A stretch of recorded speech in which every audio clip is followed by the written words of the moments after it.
kami dari kelompok 8 kelas 10-3 Sosiologi. Dan pada video kali ini kita akan mewawancarai kakak kelas dengan background sosial memiliki jabatan atau kekuasaan. Tonton videonya sampai habis ya. Nah, di sini kita sudah sama kakak kelas yang akan kita wawancarai. Sebelumnya boleh nggak sih Kak sebutin biodata kakak seperti nama lengkap, tempat tanggal lahir, sama alamat rumah?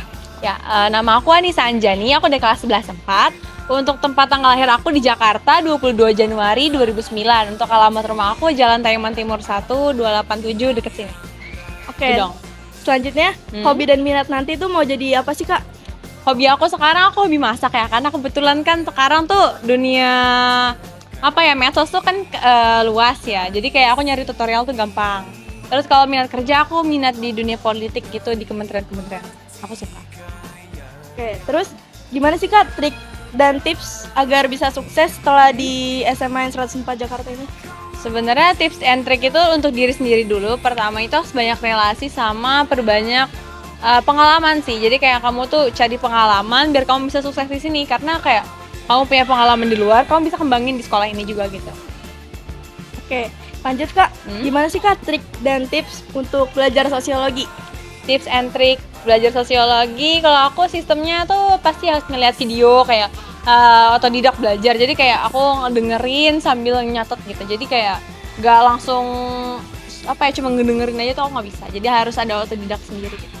Oke, bisa banget ya guys dicontoh. Aku izin lanjut ya buat nanya.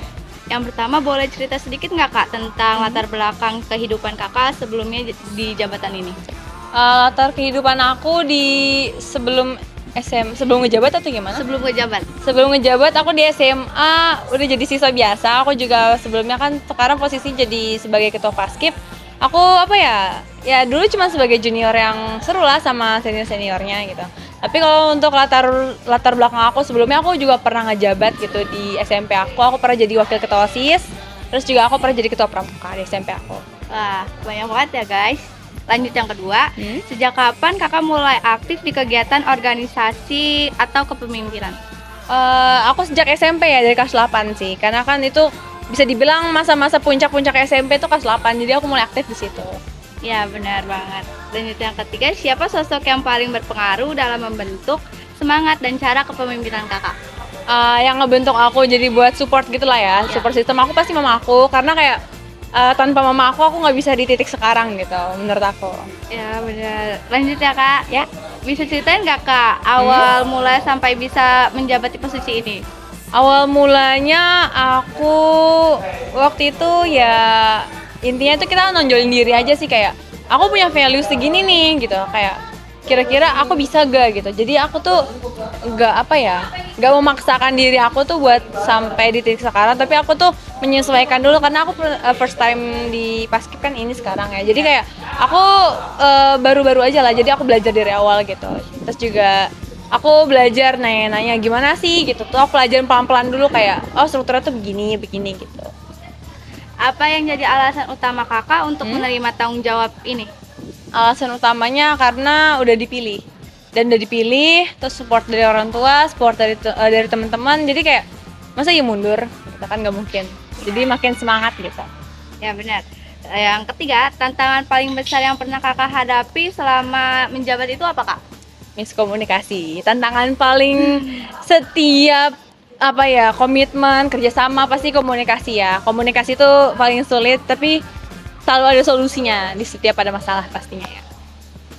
Yang terakhir Kak, gimana cara Kakak memanfaatkan posisi ini biar membawa dampak positif bagi orang lain? Aku yang pertama kalau memanfaatkan, aku nggak bisa memanfaatkan jabatan karena itu nggak termasuk kurang baik gitu.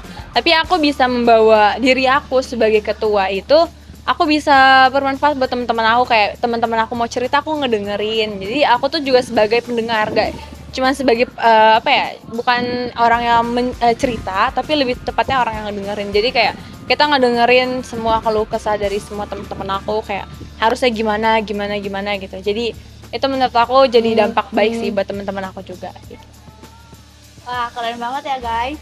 Oke Kak, sekian dari kami berdua. Makasih banyak ya Kak. Sama-sama. Iya, sama-sama.